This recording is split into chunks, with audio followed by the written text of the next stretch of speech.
It's Spirit Guide Messenger po. Welcome back po. Hi, Cancer. Cancer, ikaw ngayon ang bibigyan ko ng reading. Katatapos ko lang sa aking kliyente. Okay, Cancer, alamin natin yung enerhiya ng iyong person. Kung ano ang impression niya sa'yo. Nabawa, single ka, or ngayon mo pala siya makakilala, or baka yung iba sa inyo, magka-live-in, magka-relasyon na kayo, no? O baka yung iba sa inyo, mag-asawa na kayo. Okay, aalamin natin. So, kung anong mensahe ng baraha, yung ihahatid ko sa inyo, ha? Cancer, and take what resonate. Hindi ito reading para sa isang tao. At maaari ding maging vice versa ito, no? Yung person mo is Cancer, kaya pinapanood mo, or baka pareho kayong Cancer. Okay? Hindi lahat ng Cancer ay pareho ang enerhiya. Okay?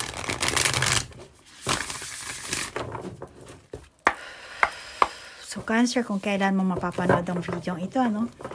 Ito, Cancer, ang oras, panahon na nakatadhana, ano? Naghahanap ka ng sagot. Meron ka sigurong katanungan. Kung ikaw yung Cancer na yun, malamang na ito na talaga ang divine timing para sa iyo, ano? Hinatid ka dito ng iyong gabay para makakuha ka ng clue. Okay? So, ang intention ko, Cancer, naway mabigyan kita ng kamalayan. Magkaroon ka ng pag-asa. Mahil mo ang iyong sarili. Matuto kang mahalin mo ang iyong sarili. Ano?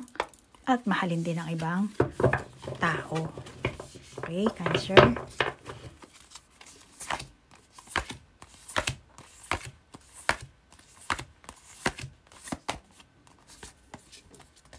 Lightning. Merong hugis ng tao dito, no? Sorry, wala pa akong makitang validation.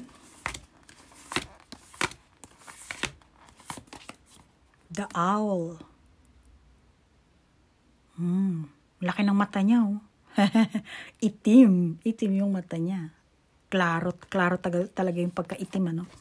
Black talaga siya.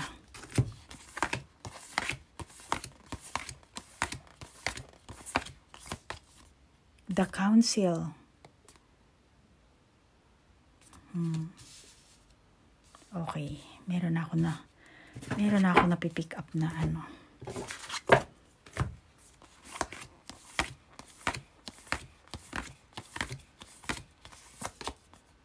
Many path. Karma to, maaaring ikaw, yung person mo. Karma is cause and effect, ano.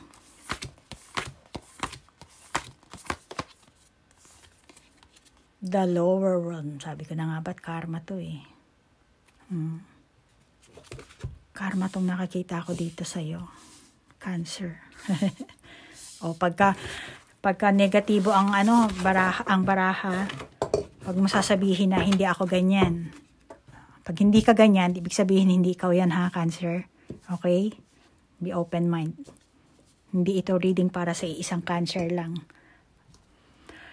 So, dito nakakita ko, no, kasalukuyan sitwasyon mo. Nakakita ko sa'yo na gusto mo ng patas. Patas ang labanan.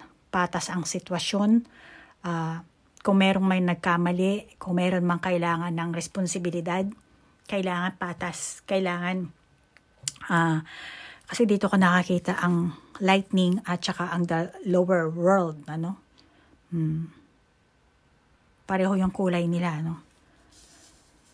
So, patas ang labanan. Maaring naghahanap ka dito ng hustisya, no? Maraming kaya naghahanap ka. Alin ba ang, kasi may council dito. So, naghahanap ka ng hustisya at gusto mong ipaalam na malinis ka. Wala kang ginawang mali. Dito mo sinasabi yan sa council. Lord, baka yung si Lord, nagdadasal ka kay Lord, ano? Sinasabi mo, Lord, wala naman akong ginawang kamalian. Hindi naman ako nagkamali. Hindi naman ako nagkaroon ng kasalanan. Baka ganun siguro ang ginagawa mo. Hindi ko alam, ano? So, dito ko nakakita na gusto mo talaga ng hustisya. Or baka meron kang taong pinag-aanuhan. Nagkukonsulta ka dito. Ganyan. Tingin mo, may mga taong nagja-judge sa'yo. Hindi ka pa nakakausap or never man lang nakausap or siguro pangalan mo pa lang ang naririnig pero ginudge ka na. Ayan si Cancer, ganyan yan. Baka yung mga kamag-anak ng person mo, ang mga nagja-judge sa'yo, friends ng person mo, o yung mga tao sa kapaligiran mo. Maging kilala mo man o hindi, merong ako nakakita na ginajudge ka rito. Kung ano man ang natamo mo sa person mo, tingin ko naman sa'yo, meron kang sariling paniniwala na sinuklian mo yun. Kaya gusto mo rin, kapag gumawa ka ng effort, or meron kang ginawang effort, kung ano man yung ginawa mo, naghahangad ka dito na masuklian, ma-appreciate niya yun. Okay? At, laki na talaga ng mata niya dito. Kaya ang pahiwatig dito ng baraha, kung naging mabait ka, naging mapagmahal ka, naging matulungin ka, nag-effort ka, kasi yung laki ng mata nito. Sinasabi kasi dito, nagmi-mirroring kayo eh. Kumbaga, yun ang magiging outcome. Hindi naman siya ang tawag dito, hindi kayo magmi-mirroring, totally mirroring talaga. Ibig ko sabihin na mirroring ay kung ano yung in-effort mo, susuklian naman niya. Kung ikaw ang nag-effort talaga, ang talaga naging mabait ka sa person mo, naging mapagbigay ka, then siguro itong person mo hindi naman ganun kamanhid, yung iba sa inyo,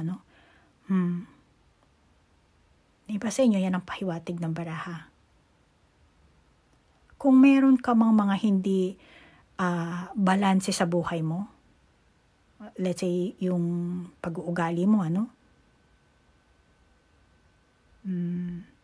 tingin ko ito na ang panahon, para ituwid mo yan. Malamang dati marami kang iniisip, marami kang mga, many paths kasi, So, dito ko nakakita na, kailangan mo ng one road. Dami kasing daan eh. Saan ka ba pupunta dyan? Kailangan one road ka na lang. Maging isang ka na lang. Maging straight. Ganun. Kasi ito na ang panahon mo eh. Panahon para ituwid mo na kung anong pagkakamali ang meron ka, Cancer. Yung iba sa inyo, napapaisip ka siguro na yung person mo na hindi ka trinato ng maayos. Baka yung iba sa inyo, kasi meron tayong the lower world dito, baka naramdaman mo siguro. Hinihiling mo siguro sa puong may kapal, na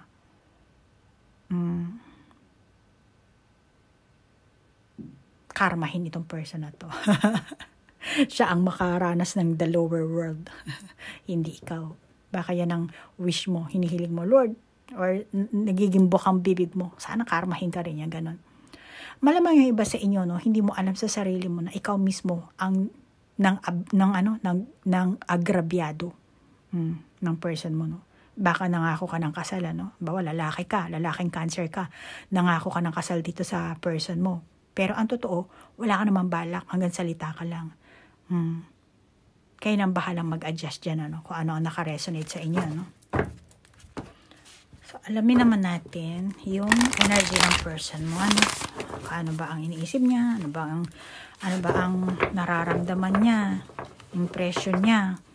Alamin natin yan. Okay.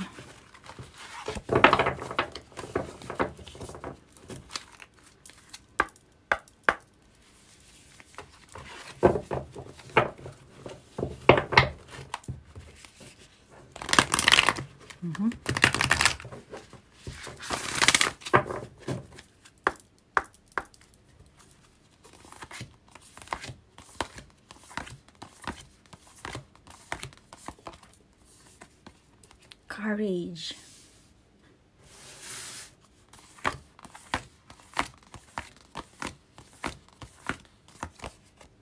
Fulfillment.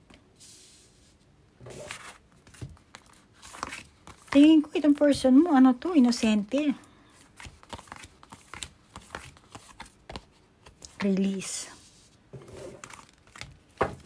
Pagdating sa pag-ibig, siguro hindi pa ganoon ka dami ang kanyang hindi pa ganoon kadami ang kanyang experience. Yung iba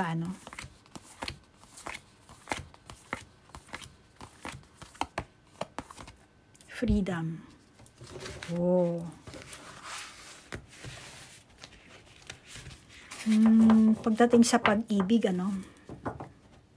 inosente itong person mo. Inosente. Maaring mababaw ang kanyang pananalig. Para lang siguro siyang naglalaro. Dito ko nakakita, tinama, ang dami niyang kalaro dito. Sa ibon na to. Para siyang naglalaro lang. At ayaw niyang tinatali. Kasi nga freedom ang gusto niya dito, So, gusto niyang i-release mo yon, Cancer. Baka siguro sobrang higpit mo sa kanya. Kaya ayaw niya nang tinatali siya. Gusto niya adventure. Gusto niya pang maglagalag. Gusto niya pang tinan mo naman, ang layo pa ng karsada, ng road. So, ang validation ko dyan dito, adventure. Dito nakalagay fulfillment. Meron pa siyang gustong ma-fulfill. Meron pa siyang gustong matamo. Kahit sabihin mong matanda na itong person mo, sabihin mo, bakit ma'am, matanda na yung asawa ko, or yung kalibin ko, or yung person ko. Hindi. Meron mang anak, bata man, matanda, meron mang anak sa una, marami ng anak, kung ano man yan, still, ganun ang enerhiya ng person na to. Gusto niya ng freedom. Gusto niya pa ng adventure. Meron pa siya malayo pang gusto niyang marating. Hindi pa siya tapos sa gusto niyang gawin. Alam mo yung iba sa inyo, Cancer, halimbawa, nung una ka nakita ng person na to, tingin niya sa'yo, masayahin ka. Masayahin, kalug, madaling kausapin, walang arte. Kaya nga lang, sa kabila niyan, mukhang careless ka. Madali kang madala sa mga tao sa paligid mo. Pag may nang-aya sa'yo, ayan, sige, lipad tayo doon, lipad ka rin. So, dito ko nakakita na madali kang ang palagay ng person mo, ang iniisip niya, impression niya sa'yo. Meron ka ganong klaseng pag-uugali siguro. Ikaw ba, Cancer, mahilig ka sa hayop? Kasi dito ko nakakita ang ibon. Tsaka parehong ibon na, baka yung iba sa inyong Cancer, bumili kayo ng ibon. So, malamang yung ibon na yan ang pinadala sa'yo ng gabay mo. So, kung anong ugali bawa aso, pusa, eto nakalagay dito, ibon. Baka nag-aalaga ka ng chameleon. Hindi ko alam kung ano ang inaalagaan mo, basta hayop. Anything, basta hayop. Kasi, tingin niya sa'yo, mahilig ka sa hayop. Mahilig ka sa hayop, pero mukhang hindi ka naman marunong mag-alaga. Tingnan mo naman to, baka tumaba na yung hayop mo, or pinabayaan mo na lang, kaya yung mga parang balahibo dito mukhang marumi-rumi, or nakalaya siguro, nakalabas ng bahay, hindi ko alam kung anong bahala mag-adjust dyan. So, eto ang impression ng person mo. Maaring siguro afford mo talaga bumili ng aso or ano man yan, mumurahing pet, di ba? Pero, yun ang tingin niya sa'yo. Bibili-bili ka, hindi ka naman marunong mag-alaga. Kaya medyo, itong person mo, worry siya sa'yo. Nag-aalala siya.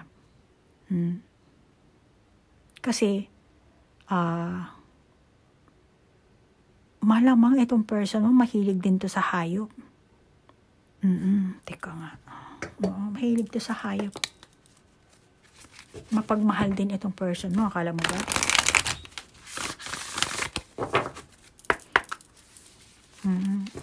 Mapagmahal siya.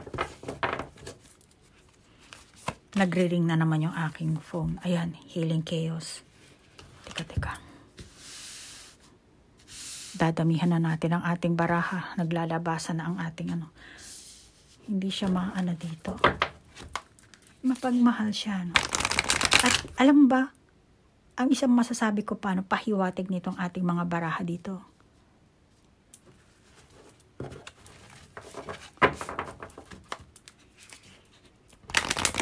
Malamang na itong alaga ng hayop na to, no? Itong person mo, no? Ito ang spirit guide niya, eh. Spirit animal. Kung naniniwala ka dyan, yun. Kasi mahilig nga siya sa hayop, eh. Malamang na ito yung kanyang spirit animal. Gabay niya yun. Opportunity.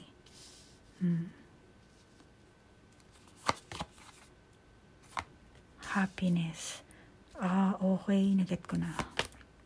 Wonders. Sabay. Openness. Parang nalito tuloy ako sa baraha. Okay.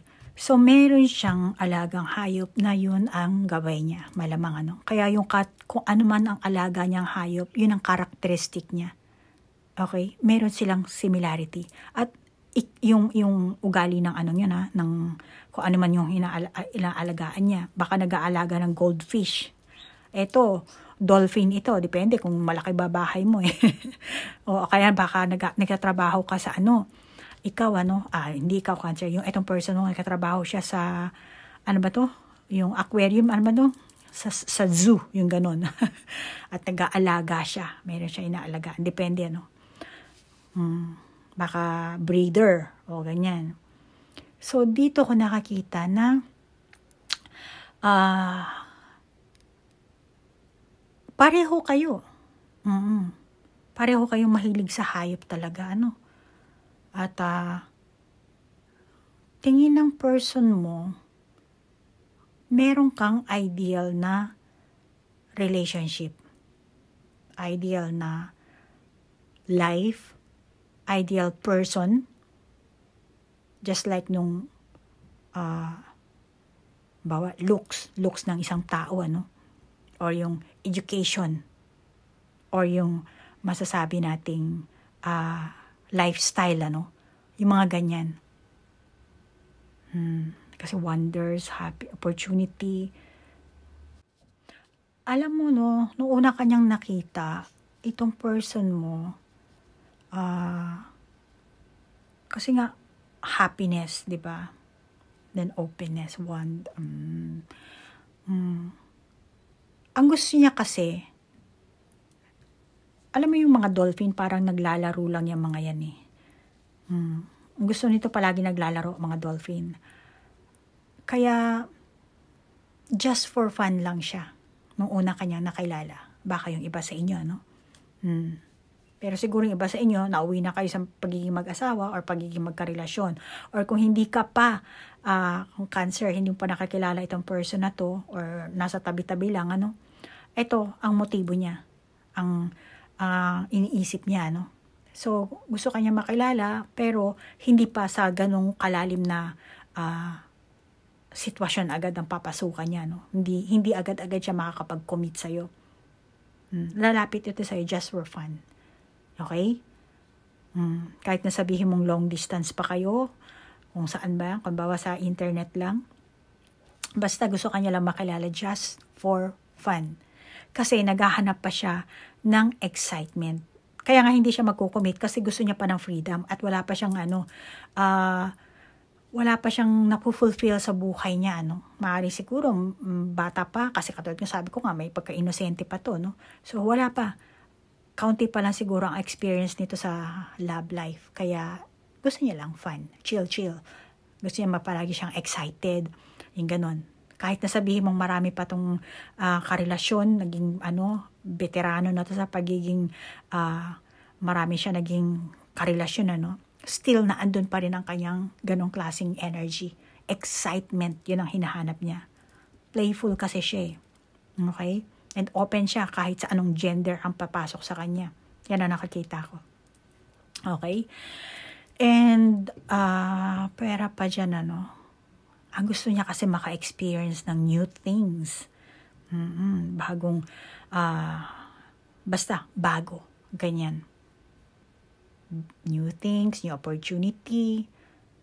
Malamang sa iyo, sa iba rin, habang ikaw ay nakaka-jamming niya. Baka wala pa siya talagang total na feeling na i-commit yung sarili sa'yo, kaya nakakipag-jamming siya sa'yo, niyayaya ka niya mag-outing, ganon. Have coffee, ganon. Have tea. So, pero, hindi pa siya ganon ka deep. Hindi pa siya ganon ka gusto niyang, Pero, nakikita ko naman, kasi, dito, kahit nasabihin mo siyang playful siya rito, nakikita ko naman na handa siyang mag-take ng risk. At tingin niya rin, kasi, ikaw rin Cancer, tingin niya sa'yo, bold kang tao. At gusto mo pang mag-expand. Gusto mo pa rin mas lumawak. Kasi nga many path, di ba? And ito rin. Pwede rin ito ang mo. So, gusto mo pang lumawak, mag-landing kung saan lumipad ng mataas, mag-expand. Kaya, feeling niya, uy, etong Cancer na to, okay to Mukhang, eto atang hinahanap ko. So, pareho kayong may ganyang klaseng Cancer, Kaya Cancer, kung naghahangad ka ng commitment sa person na to, tingin ko hindi ka rin naman naghahangad, ibang Cancer. Pero kung ikaw ang Cancer na naghahangad, then hindi pa to ready. Hindi pa siya ready. Pinag-iisipan niya pa lang yan.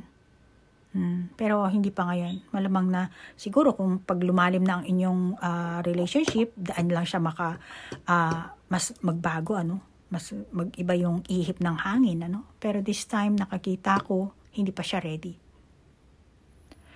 At yung ibang Cancer, itong person mo, gusto niyang mag-travel. Kaya dito going forward siya. Gusto niya pa mag-travel. Travel, maglakwatsa kung saan-saan. Kasi ng lakwatsyera, gusto niya fun. Kaya ganun siya Mukhang pabigla-bigla rin ito, Minsan magpaplano.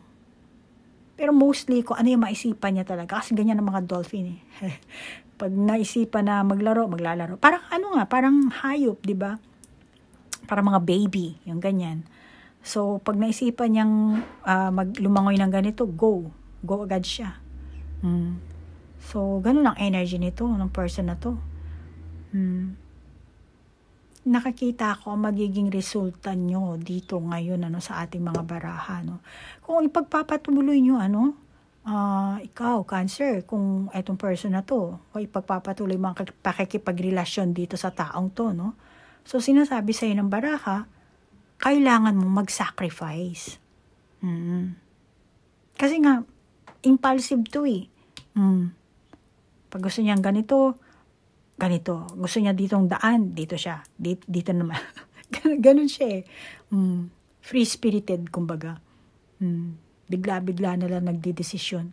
So, kailangan mo mag-sacrifice dito. Anong ba sa sacrifice mo? Maaring oras. Diba? Lugar. Bawa, gusto mo pumunta ng bundok, gusto niyang pumunta ng bundok, ayaw mo naman. So, you have to sacrifice that para magkasundo kayo. Para magustuhan niya, gusto niya sa talampasigan, ayaw mo naman kasi, ewan, o kung ikaw yung yung ganong klaseng Cancer. Or ikaw, Cancer, baka gusto mo yung mga ganyan, bundok, talampasigan, or mga nature, pero ayaw ng person mo. So, kailangan mo rin mag-sacrifice, di ba? So, ikaw nang bahalang mag-adjust kung anong klaseng sakripisyo ang pwede mong i-sacrifice dito, Pero, yan ang pahiwatig sa inang baraha. You need to sacrifice kung gusto mong makasama itong person na to. Kasi bigla-bigla na lang nagdidesisyon. Baka vice versa rin, Pwede rin siya ang mag-sacrifice. Kasi ikaw Cancer, ito rin ang ano mo, no? Kayo nang bahala mag-ano niyan. At saka pwede rin pera, no? Pera, oras, pamilya, ano? Baka may anak. Ayan. Yung iba sa inyo, let's say, may birthday sa family member mo. Tapos sumakto, may date din kayo. Kumbaga, hindi nyo napag-usapan ng husto, ano? Hindi kayo nagkasundo sa araw. Tapos yung kung kailan na malapit, saka nyo lang na-realize, ay, birthday pala ni ganito, ganyan. Tapos na-set na. Mukhang hindi magpapatalo to. May pagka-selfish ito. Kasi nga gusto niya freedom eh. Hindi ko naman sinasabing manipulative, pero parang gusto niya, kasi nga pabigla-bigla din eh. So, kailangan yung mga appointment nyo, dapat sabihin nyo pa lang. Sulat nyo na sa kalendaryo. Huwag mo isulat sa tubig. So, iwasan mo na lang ang pilitin ng person mo ito, no? Kailangan maghanap ka ng good timing. Kasi kung anong gagawin mo, yun ang magiging resulta talagang matatamo mo. Kaya makakabuti, gumawa ka ng positibo dito. At tingin ko, itong person mo, nilalagay ka niya, binibigyan ka niya ng test dito. Tinitest ka nito. Kung hanggang saan ba to si Cancer. Ito bang si Cancer, mapagkakatiwalaan? Ito ba si Cancer, malakas ba ang loob nito? Ito ba si Cancer, susunod ba to sa gusto ko? Marami siyang ganong klaseng mga ganong iniisip niya. Kaya dapat, kasi iniisip niya, dapat ba ako mag-commit kay Cancer? Kasi meron siyang tinitest eh. Kaya siguro pag nalagpasan mo, doon siya magdideklara, sige, magko-commit ako sa'yo. Pero before yan, meron siyang test na gagawin sa'yo. Yung iba sa inyo, itong person mo, Cancer, kung kayo na nitong person mo, malamang na yung ibang Cancer unhappy. Unhappy. Dito happiness ang nakalagay, pero tingnan mo naman na So, pero later on, nyo naman, ma-overcome niya yan kung unhappy kayo. Hindi ko nga lang alam kung ilang ba naabutin, pero nakakita ko dito yung iba sa inyo unhappy. Pero sinasabi ng baraha, ang pahiwatig ng baraha, mahihil niya yan sooner or later. Yung ibang Cancer, itong person mo, gusto niya talagang umatras na sa inyong samahan. Kasi, gusto niya ng freedom. Gusto niya ng suriin muna yung pag-uugali mo, kung sino ka ba talaga, ano ba ang hanap mo sa isang relasyon. Kasi gusto niya na hindi siya tinatali. Yun ang gusto niya. Kaya, iyon. Sinusuri ka nito. Kaya makakabuti sa'yo. Nabulol na naman ako. Makakabuti sa'yo na huwag ka munang gumawa ng kung anong desisyon ngayon, Ay, huwag mo rin siyang pilitin, Huwag ka na rin munang hayaan mo na lang siya. Cancer, kung sa tingin mo yan ang nararapat, hayaan mo na lang siya. Kung ikaw naman yung Cancer na may karelasyon na, baka ikaw lang ang nag-iisang nag-i-effort, sa inyong samahan, pinipilit mo siguro maging positive, gusto mo siguro mag-move forward na more on positive, maging happy, maging open kung ano man ang meron kayong relasyon, Kaya tingin ko sa'yo, ikaw, Cancer, ikaw ang Cancer na martir or nagpapakamartir or magpapakamartir because of this relationship. May parte ka na kailangan mo talaga mag-sacrifice at handa ka atang magpakamartir, mag-sacrifice. Kasi gusto mong isalba yung inyong samahan sa kabila ng lahat ng mga chaos. Gusto mong ma-heal. Ayan, healing chaos, di ba? So, gusto mong yung relasyon nyo ay mas mauwi sa happy. Kaya, nagiging, ka dito, nagiging martir ka, which is nagiging mahabagin, inuunawa mo ang person mo. Hindi lahat, ha? Okay? Pag positive, maraming nagaano. Pag negative, walang nagaano. So, kung ikaw naman, ang single na Cancer, ang pahiwatig sa ng baraha dito, Kasi freedom ayun. Happiness. So, sinasabi sa ng baraha, kailangan palayain mo ang sarili mo. Mag-enjoy ka. Ano? Lalo na kung meron ka naging karelasyon or etong person mo, no, nanliligaw pa lang sa'yo, tapos hindi ka nakakaramdam ng, kumbaga hindi nagdadala sa'yo ng kasiyahan, yung ganun. Or yung mismong sitwasyon mo, no, ikaw lang simpleng single ka lang, ano.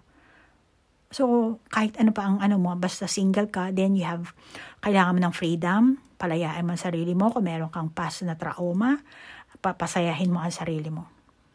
Okay? Makakabuti na maging honest ka, maging open ka sa iyong sarili. Openness, sa iyong sarili yan, magiging open ka kung ano ba ang gusto mo sa sarili mo, kung ano ba ang hinahangad mo. Kailangan ganun. Alam mo kailangan. Kasi kung hindi mo alam, paano ka papasok sa isang sitwasyon, sa isang relasyon? Paano ka makikipag-commit? So, yan ang pahiwatig sa'yo, Cancer, ng baraha, kung ikaw ay single, So, bigyan mo na ng kalayaan na sarili mo. Past is past. Be happy. Don't worry. Okay? So, Cancer, malamang na hanggang dito na ang ating reading, At ako'y nagpapasalamat sa iyong like, share, comment, at sa oras na inilaan mo. At kung meron kang sariling validation sa mga baraha, paki-validate na lang. At kung naka-resonate ka, then take it. Kung hindi naman, just leave it. Okay? General reading to, hindi to reading para sa isang Cancer. Kung gusto mo ng personal reading, kontakin mo lang ako. Okay? Cancer, maraming salamat sa oras na inilaan mo, ha? Good luck na lang. Namaste po. Bye-bye.